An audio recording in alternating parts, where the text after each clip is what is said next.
Hello guys, welcome to our YouTube channel study with M. आज मैं आप सभी के लिए काफ़ी इंपॉर्टेंट क्लास लेके आई हूँ। तो देखिए, आपके आगामी वीडियो एग्जाम के रिगार्डिंग आप सभी को स्टडी विद एम के द्वारा उत्तराखंड की न्यू सीरीज़ प्रोवाइड की जा रही है। काफ़ी इंपॉर्टेंट ये सीरीज़ है और इस सीरीज़ में उत्तराखंड के एकदम यूनिक क्वेश्चंस आप सभी को दिए जा रहे हैं।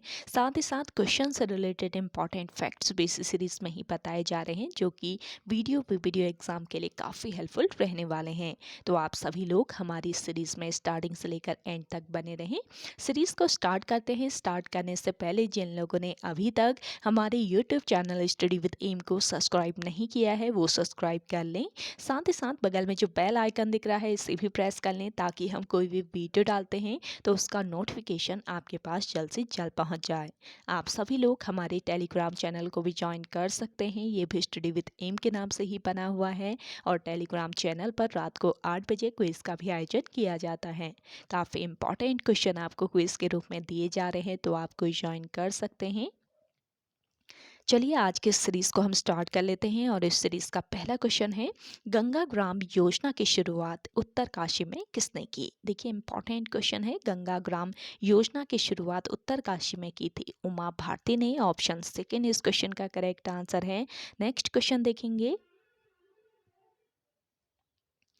राज्य में पर्वतीय विकास विभाग का गठन किस वर्ष किया गया? तो देखिए, उत्तराखंड राज्य में पर्वतीय विकास विभाग का गठन किया गया वर्ष 1972 में। ऑप्शन फर्स्ट यहाँ पे आपका करेक्ट आंसर है। इस विभाग के तहत गठित दोनों मंडलों के विकास निगम पर्वतारोहण तथा पथारोहण पर्वतारोहण तथा पथारोहण के प्रचार प्रसार की दिशा में उल्लेखनीय कार्य कर रहे हैं। यानी कि पर्वतीय विकास विभाग जो है, ये पर्वतारोहण तथा पथारोहण से संबंधित विभाग है। अगला क्वेश्चन देखेंगे, पर्यावरण मित्र योजना वर्ष 2006 में सर्वप्रथम शुरू की गई। देखिए, पर्यावरण मित्र योजना शुरू की गई थी वर्ष 2006 में और कहाँ पर की गई थी? श्रीनगर में। ऑप्शन फोर्थ यहाँ पे आपका राइट आंसर है और यह योजना कूड़े कचरे के निस्तारण से संबंधित है। यह योजना सर्वप्रथम श्रीनगर के अधिकारी हरक सिंह रावत के द्वारा वर्ष 2006 में शुरू की गई। इस योजना के तहत शहर में जगह जगह ट्रॉली रिक्शा युक्त पर्यावरण मित्र तैनात किए गए, जो घरों से निकलने वाले जैविक और अजैविक कूड़े को अलग अलग उठाते हैं। अगला क्वेश्चन देखेंगे, देहरादून के राजपुर नहर का निर्माण किसने करवाया था? तो देखिए, देहरादून के राजपुर नहर का निर्माण कराया था रानी कर्णावती ने। ऑप्शन सेकेंड यहाँ पे आपका राइट आंसर है। देखिए, रानी कर्णावती जो हैं, ये गढ़वाल शासक महीपति शाह की पत्नी थी। रानी कर्णावती को नाक कटनी रानी के नाम से जाना जाता है। देहरादून का जो करणपुर गांव है, करणपुर नामक गांव भी रानी कर्णावती ने ही बसाया था। रानी कर्णावती किसकी संरक्षिका थी? अगर आपको आंसर आ रहा है तो आप कमेंट करके बताइएगा कमेंट सेक्शन में। अगला देखेंगे, निम्न में से कौन सा दर्रा दारमा और व्यास घाटियों के बीच स्थित है? तो देखिए, इंपॉर्टेंट क्वेश्चन है।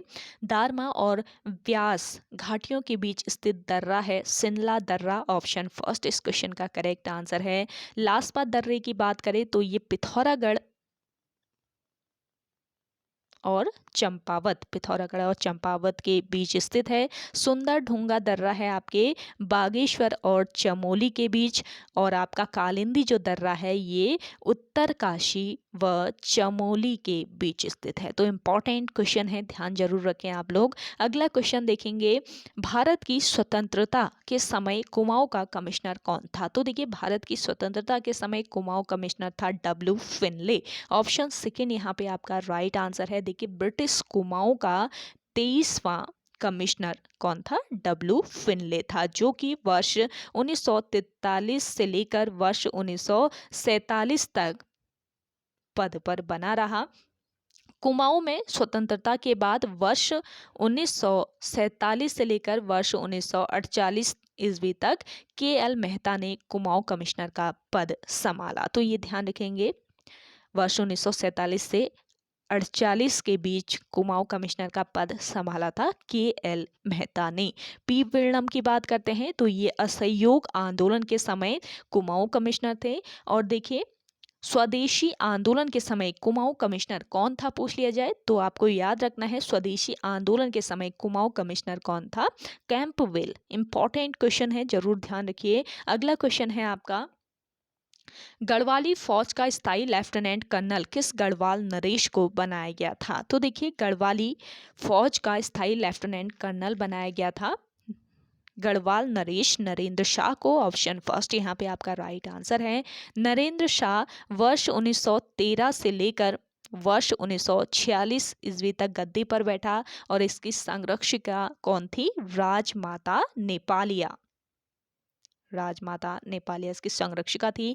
नरेंद्र शाह ने राज्य में भूमि व्यवस्था की डोरी पैमाइश प्रथा का प्रयोग किया था और इसने शेर शाह सूरी की भांति अनेक सड़कों का निर्माण भी कराया। वर्ष 1920 ईस्वी में नरेंद्र शाह ने बरा व बेगार जैसी कुप्रथाओं को समाप्त किया और वर्ष 1920 में ही इसने एक कृषि बैंक की स्थापना भी की थी। वर्ष 1921 की बात करें तो वर्ष 1921 में नरेंद्र शाह ने टिहरी में प्रथम बार जनगणना करवाई थी। कुछ महत्वपूर्ण पॉइंट्स आपको यहाँ पे बताए जाते हैं, तो हो सके तो आप इन्हें नोट डाउन कर लीजिएगा, काफी महत्वपूर्ण ये आपके पॉइंट रहते हैं आगामी एग्जाम के लिए। चलिए अगला क्वेश्चन है, कुमाऊं क्षेत्र में सर्वप्रथम किस जड़ी बूटी की खेती प्रारंभ हुई थी? तो देखिए, कुमाऊं क्षेत्र में सर्वप्रथम बेलाडोना की खेती प्रारंभ हुई थी। ऑप्शन सेकेंड यहाँ पे आपका राइट आंसर है। देखिए, नॉर्मन गिल ने वर्ष 1903 ईस्वी में बेलाडोना की खेती कुमाऊं में शुरू की। गिल ने एट्रोपा बेलाडोना का बीज विदेशों से मंगाकर नैनीताल तथा चौबटिया में बोया था और नॉर्मन गिल ने चौबटिया गार्डन में ही बेलाडोना की पत्तियों को सुखाने के लिए प्लांट भी लगाया था। अगला क्वेश्चन देखेंगे, राज्य के ट्रांस हिमालय के अंतर्गत कौन सी श्रेणी आती है? तो देखिए, इंपॉर्टेंट क्वेश्चन है। राज्य के ट्रांस हिमालय के अंतर्गत आने वाली श्रेणी है आपकी जैक्सर श्रेणी। ऑप्शन फर्स्ट इस क्वेश्चन का राइट आंसर है। ट्रांस हिमालय किसे कहा जाता है? देखिए, ट्रांस हिमालय उसे कहते हैं जिसका उद्भव हिमालय से पहले हुआ है। ट्रांस हिमालय को तिब्बती या फिर टैथिस हिमालय भी कहा जाता है। ध्यान दीजिएगा, इसे तिब्बती या फिर टैथिस हिमालय भी कहा जाता है। राज्य में ट्रांस हिमालय के अंतर्गत जैक्सर श्रेणी आती है। उत्तराखंड के माणा, नीति, किंगरी बिंगरी तथा लिपुलेख दर्रे ट्रांस हिमालय क्षेत्र में पाए जाते हैं। इसके अलावा देखिए, दूधातोली, द्रोणगिरी, ये मध्य हिमालय की श्रेणियां हैं, ये आपको याद रखना है। दूधातोली और द्रोणगिरी आपने पढ़ा होगा इन श्रेणियों के बारे में। तो ये श्रेणियां मध्य हिमालय के अंतर्गत आने वाली श्रेणी है। मध्य हिमालय की औसत ऊंचाई की बात करें तो लगभग 1800 से लेकर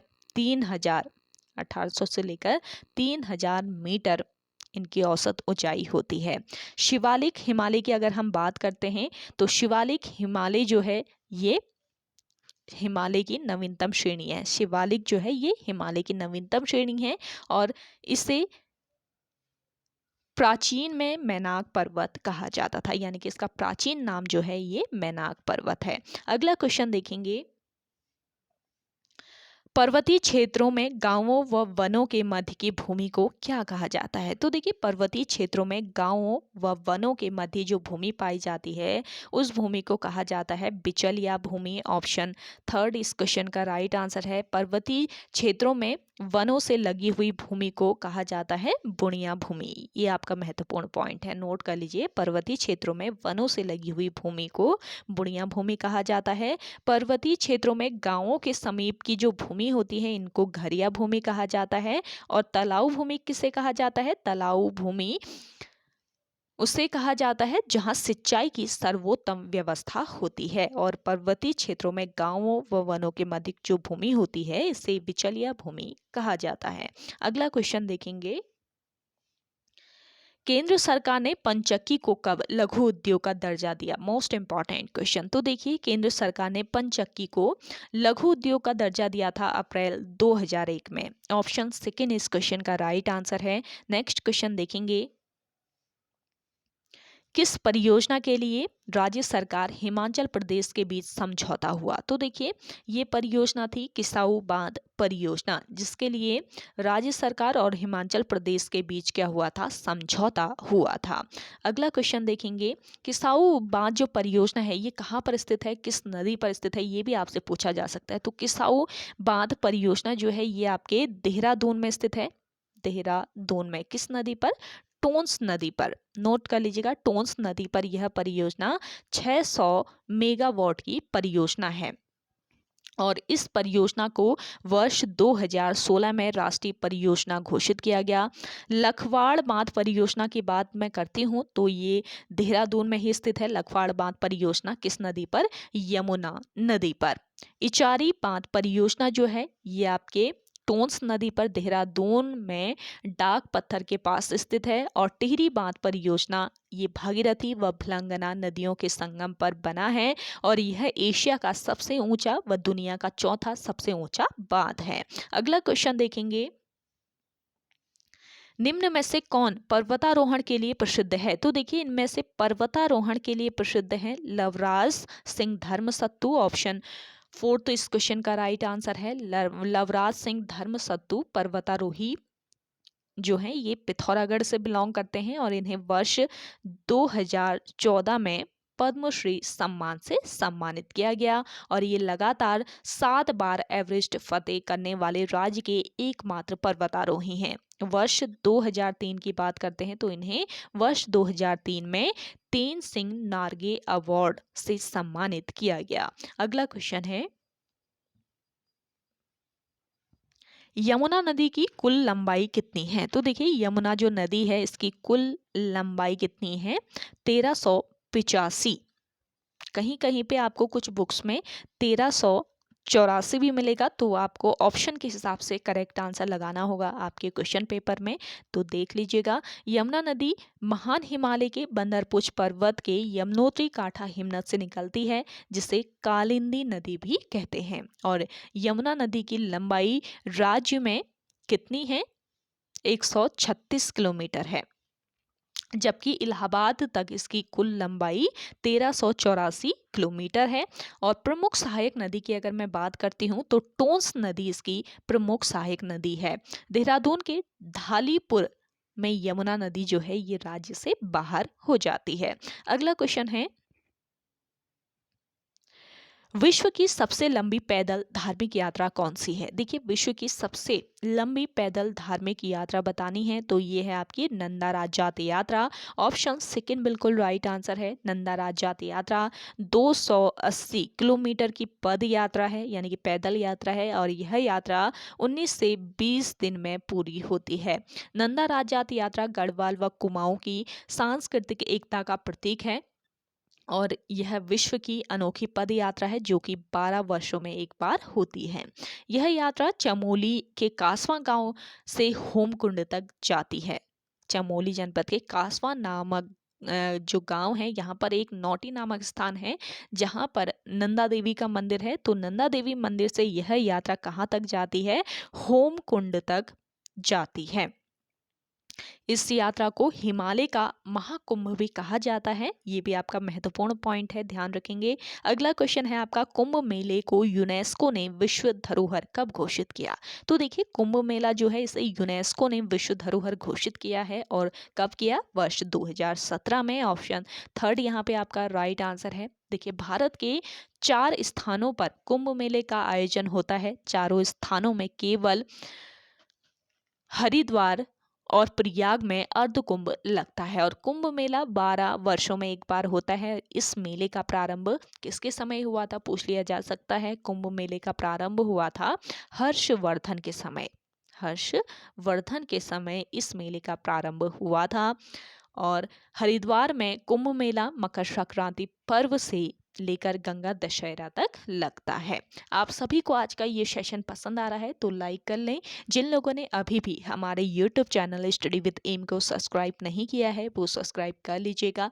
छोटा सा रिक्वेस्ट रहेगा आप लोगों से, सेशन शेयर जरूर कीजिए आप सभी लोग अपने दोस्तों के साथ, अपने व्हाट्सएप ग्रुप्स में। एक एक क्वेश्चन आपको बहुत डिटेल से यहाँ पे समझाया जा रहा है, ताकि आयोग कोई भी क्वेश्चन आपसे पूछ ले तो आप बिल्कुल अपना राइट आंसर लगाएं, आपका क्वेश्चन गलत ना हो। तो इसके लिए आप डेली सुबह 10 बजे इस क्लास को फॉलो कर सकते हैं। और साथ ही साथ टेलीग्राम ग्रुप पे आपको रात को 8 बजे क्विज भी कराई जा रही है, और रात को 8 बजे आप सभी लोगों को प्रैक्टिस सेट भी प्रोवाइड किया जा रहा है वीडियो एग्जाम के रिगार्डिंग। तो आप सभी लोग प्रैक्टिस सेट भी ज्वाइन कर सकते हैं। चलिए अगला क्वेश्चन देखते हैं। लाखामंडल में मिले खंडित लेख का संबंध किस वंश से है? तो देखिए, लाखामंडल में जो खंडित लेख मिले हैं, इन लेख का संबंध किस वंश से रहा है बताना है। तो करेक्ट आंसर हो जाएगा आपका छगलेश वंश। ऑप्शन फर्स्ट यहाँ पे आपका राइट आंसर है। लाखामंडल से प्राप्त जो खंडित अभिलेख हैं, इनमें 7 राजाओं के नाम मिलते हैं। इन अभिलेखों में पहला नाम किसका मिलता है पूछा जा सकता है। तो इन अभिलेखों में पहला नाम मिलता है नरपति जयदास का। नरपति जयदास, नोट कर लीजिएगा। और देखिए, बात करते हैं गोत्री वंश की। तो गोत्री वंश का कालसी प्रदेश के आसपास राज्य था। इस वंश का प्रतापी शासक कौन था पूछा जा सकता है। तो नोट कर लीजिएगा, शीलवर्मन। शीलवर्मन गोत्री वंश का प्रतापी शासक था। यदुवंश का संस्थापक पूछ लिया जा सकता है, कौन था? सेनवर्मन। सेनवर्मन ये यदुवंश का संस्थापक था। जबकि मौखरी वंश की बात करें तो इसका अंतिम राजा कौन था पूछ लिया जाए, तो ग्रहवर्मा इसका अंतिम राजा था मौखरी वंश का। अगला क्वेश्चन है आपका, मेघदूत का गढ़वाली में अनुवाद किसने किया था? देखिए, मेघदूत का गढ़वाली में अनुवाद किया था धर्मानंद जमलोकी ने। ऑप्शन सेकेंड यहाँ पे आपका राइट आंसर है। मेघदूत जो है ये महाकवि कालिदास की रचना है। कालिदास द्वारा रचित मेघदूत काव्य का पंडित लीलाधर जोशी द्वारा कुमाऊनी भाषा पदों में अनुवाद किया गया है। और जर्मन में अनुवाद किसने किया इसका पूछ लिया जा सकता है। तो मैक्स मूलर ने इसका जर्मन में अनुवाद किया है। जबकि गढ़वाली में अनुवाद किसने किया है? धर्मानंद जमलोकी ने। अगला क्वेश्चन देखेंगे,